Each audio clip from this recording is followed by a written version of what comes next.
Hello, my name is Bibi Barber. I'd like to introduce you to Chroma, frontman and master of paints, Mr. Jim Cobb. Hi everyone.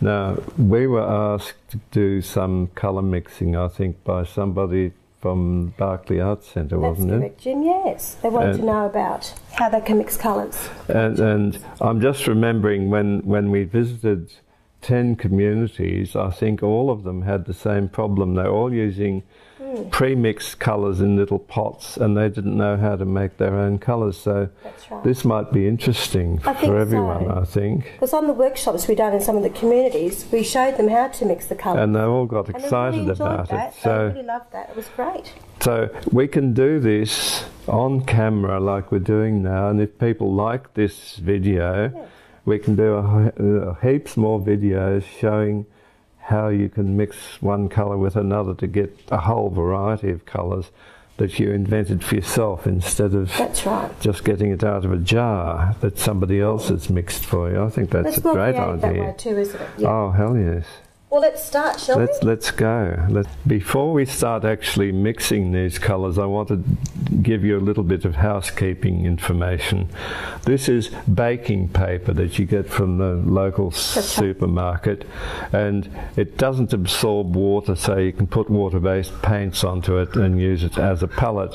And when you've finished, you just wrap it up and throw it in the bin. You don't have to clean anything up. Now, the kookaburras seem to like that idea.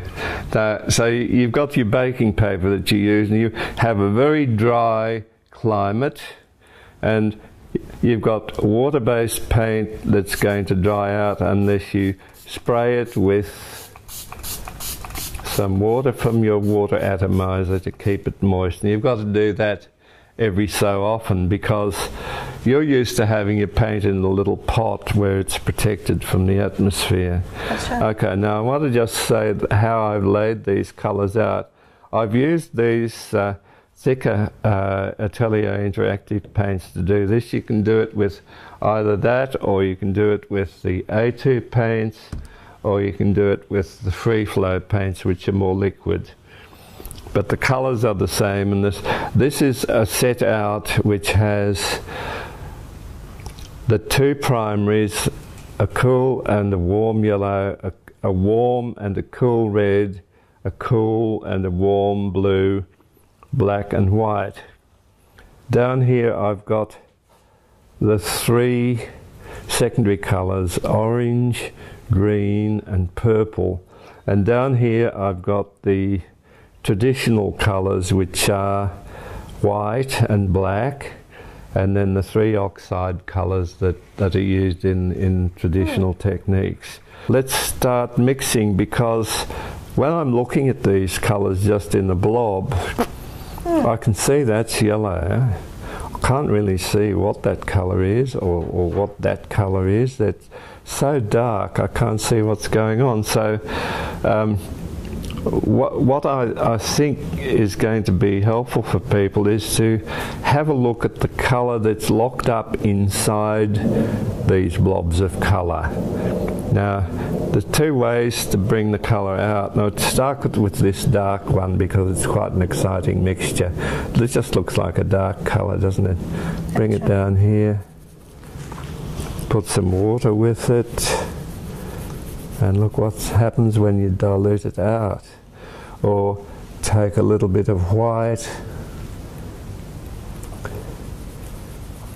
and the same thing happens. You get a really exciting bright colour that you wouldn't know it was in there, would you, Bibi? That's right, exactly. Okay, well, I'm going to hand over to you now.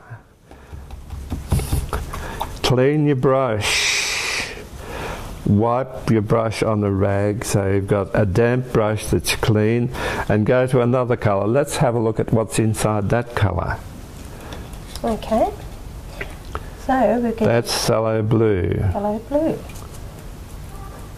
And it starts to look blue when you dilute it. Very blue when you dilute it. You put some white with it, and it becomes a sky colour if you're doing a landscape, doesn't it? Oh, it's absolutely You beautiful. didn't know that was hidden in there. That's right. Let's have a look. Let's have a look at the warm blue. I'll wipe your brush for you, and you just keep going. There's the warm blue over there, the ultramarine blue. Yeah. So that's got a different character. Different character in that one. Bit of white. Look at that. And it's not as strong a colour as the phthalo blue, so when you mix white with it, you need more colour and not as much white. Now, there's a trick that's worth knowing here. When you're adding white to a colour, put out the colour and then gradually add the white, because some colours are very strong and other colours are weaker, aren't they? Just a bit of white, yes. Now, because this is a warm blue, I want you to show us what happens when you mix it with the cool red, which is this one, to make a purple. So we've got our cool blue. No, that's your warm blue. That's your ultramarine blue. This is warm, and your cool red makes a lovely purple. Now dilute that out a little bit and you'll see the undertone. I'll put some white in it.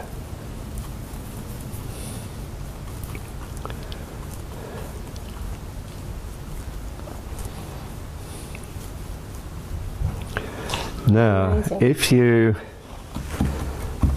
do the same thing with the phthalo blue, which is this one, and the quinacridone, you get a purple, but it's not as bright.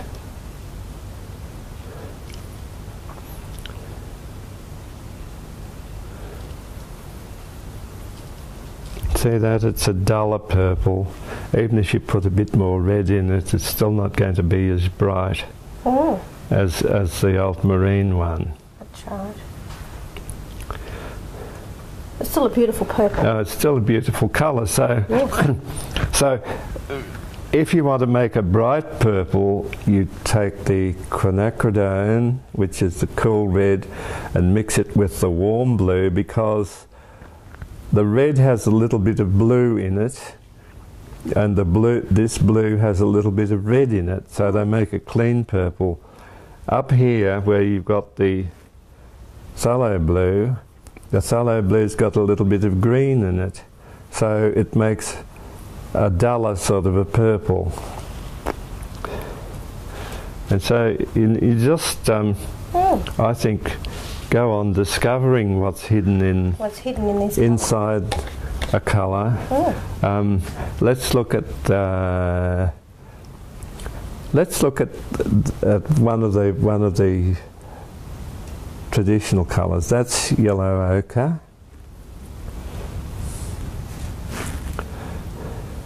Now, beautiful texture. Although everybody is still using the traditional colours, sometimes you can rev them up with a little bit of something else. So if we put some of this warm yellow in there, because it's sort of compatible, and then mix that in and have a look at see how it's still you've still got a traditional colour, but it's brighter. It's brighter. You've gone a little bit too far if you're trying to do traditional.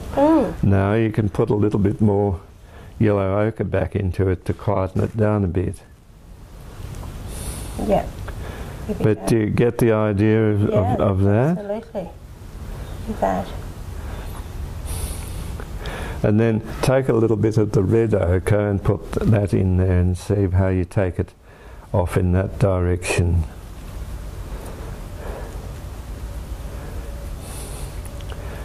Because there's a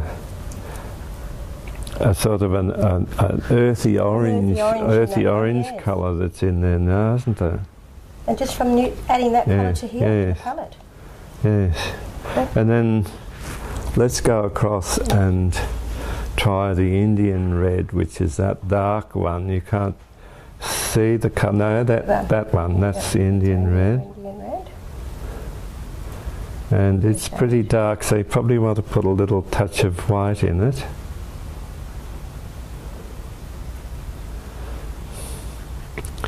Now, if we want to rev that up and make it a bit brighter, I would go up here to the quinacridone, which is sort of in the same family group, as it were, look at that. and mix that back into here and see what happens. So you've got an earth colour, and it's a bright earth colour. Bright earth colour. Yeah. Amazing. Just adding different colours. Yeah, and Palette. if you add black, you dull the colour down. There's a black there. So if you want a duller colour, you've got a very nice grey, haven't you? It's beautiful. And grey can be a beautiful colour, Oh, that's just gorgeous. as well as just using the black as black. That's right. A nice tone. Okay, where else can we go exploring? Let's go for this red here. That's the warm red. That's parole red, that one. Parole red. It's really red. Just the brightest red you can have. Yes. Should we add a bit of white? Very, very bright. Yes, add a little bit of white. A little bit more. Look at that.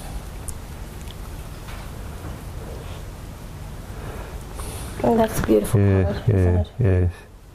Now, if you wanted to bring that more back into an earthy sort of a traditional colour, I'd add a little bit of the yellow ochre into it. Okay, let's see what the yellow ochre does. See how that Look sort at of that. makes it more into a landscapey colour that Very you might much so. use. And it sets right in the earth tones. Look at that. Only a lot brighter. Yes. Going to have another little spray to make sure everything's moist. Okay, so baby, let's have a look inside that green, because it's so dark you wouldn't really know it was green, would you? That's right. So look at this. Look at that green.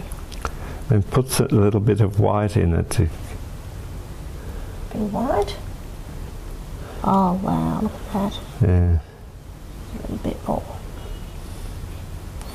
It's sort of, only it's a bit exaggerated. It's something like the colour of a ghost gum, isn't it? That's the ghost right, gums yes, look ghost very gum. bright out in the desert, don't they? They do, they Now, do. Yeah. let's take some of this yellow, which is the cool yellow, and mix that into the green and see what we get. Into this green? Into the deep green, yeah. Oh, Look at that. look That's at that. there's which is the right colour for the ghost gum? Sort of halfway in between those, I think. Yes, that's right. So that's how you would mix colour. You're looking for colour for a ghost gum. That's a bit too yellow and that's a bit too bluish looking. So I'd come back down into that deep green with that colour. Okay. Wow. That's nearer the colour of a ghost gum, isn't it? It is. Absolutely. Perfect. Look at that. So there's every colour has other colours hidden inside it, and how do you learn to do all of this? I think the best way is to do the same thing that a sportsman does. Yes. He practices. That's right. You don't run races all the time, you do some practice running and you do some exercises. So if you want to learn how to mix colours, all you need is to have the colours set out like this. That's right. And then play around with them and see what's happening.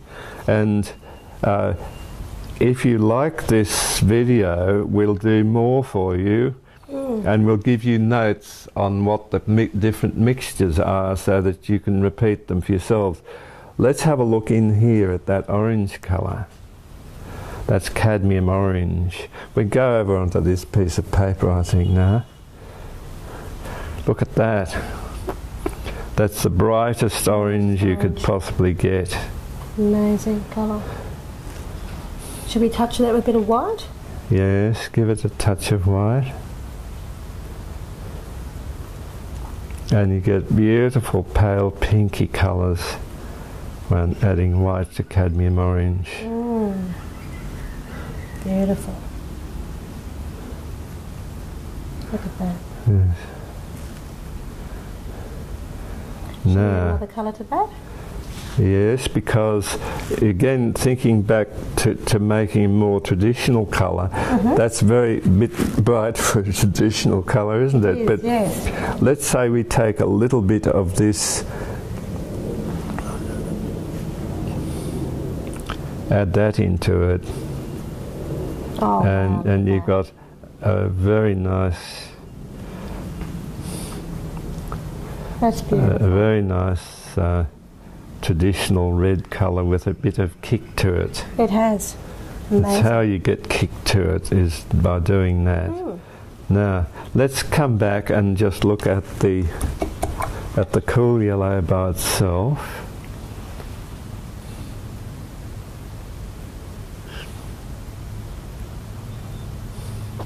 That's bright.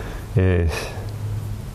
So you can see that really the bright colours like the orange and the yellow, the cool yellow, you can see what the colour is when you've got a blob of paint. That's but right. with these other darker colours, you can't actually see what's locked up inside the blob of paint until you start to explore it and push it out a little bit and That's right, yes. look at what the undertone is. Of the colours that's making that colour. Yeah. And that's what makes all of the interest of colour mixing. And every community that we visited where we did this, the artists got excited, didn't they? They loved because it. they'd never done it before. And it gets away from having all of these little pots of paint that the coordinators... Yes. The coordinators must spend half their time mixing up little pots of paint for the artists. Yes. And it's the wrong thing to be doing. The creativeness of colour is to mix it up for yourself, isn't it? That's right. And let the artists mix them. Yeah, and everyone can learn to do it, and That's it's right. really exciting, isn't it? Well, it's the creativity. Yeah, That's what it's all it's about, really isn't it? exciting to do it for yourself. So let's see what else we can look at with this particular exercise. I think we could do some more colours with black in them. So we take a colour and then put your little bit of black down over here. I think we've got more space. Then let's try putting the quinacridone into that. Now that still looks black. Yeah. So we need to put some white back into there. Okay, so deeper purple. And we Oh yeah, look at that. get a very pretty plum sort of colour. Wow. So That stage. Different colours. and now if you go a bit more black, you'll get a grey colour. Welcome to Leave it on your brush, baby. bit more black here. A bit more black, and just go down into here and add a little bit of white to that, and you should have a. Oh, you see that you're starting to get a dark grey. Wow. A dark grey that's got a warm undertone to it that's coming from this quinacridone magenta colour. Beautiful. You can certainly have a lot of colour adventures just with those colours, can't With you? those colours, it's amazing. I It's truly think amazing. I think one of the things that you need to do when you're learning to mix colours is have a limited palette and then really get to know how these colours work, and then you can start adding extra colours if you want to later on. Like, for example, let's look at a colour like red gold, which is a bit of a weird colour. I've just put out a little dab of red gold here, and I'm going to put another colour that looks similar, They don't look the same, but they look similar, don't they? Oh, they do. Let's see what happens with the red gold when you spread it out with some water. Wow, look at that. Now, do the same thing with the raw sienna, and it's quite dull looking. It is, yes. Now you can probably rev up the raw sienna by putting some of that into it.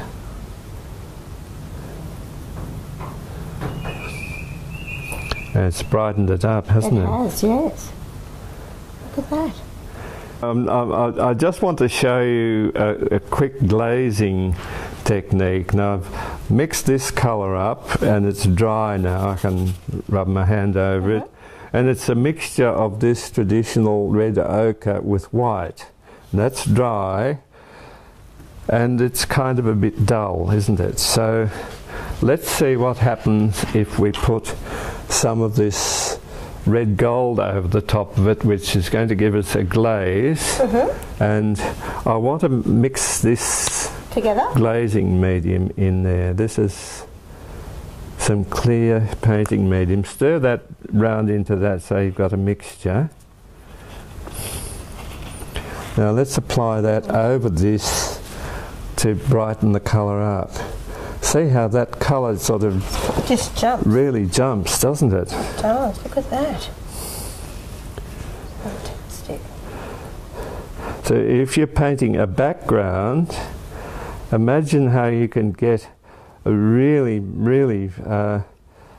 lively background and nobody be able to figure out what the hell that colour is, because it's made up from two different layers of paint, and you're looking through the red gold layer to this dull layer underneath. Now if you come over the edge of that, you'll see what the red gold is by itself. See, that's what the red gold over white looks like. Yes, look at that.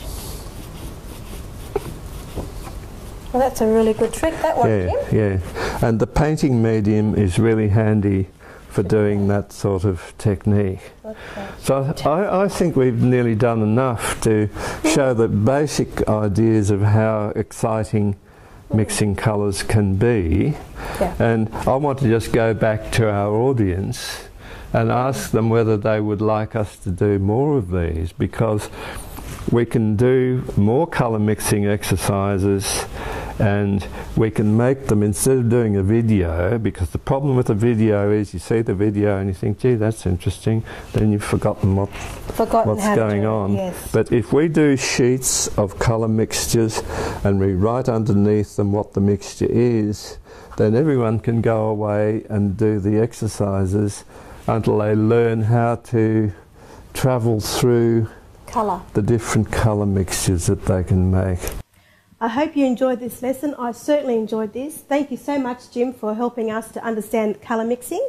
And again, the beautiful thing about this particular technique is that the palette that we've actually used, which is a baking paper, you can just crunch it up and throw it away. It's that simple. Thank you very much. Hope to see you soon. Bye.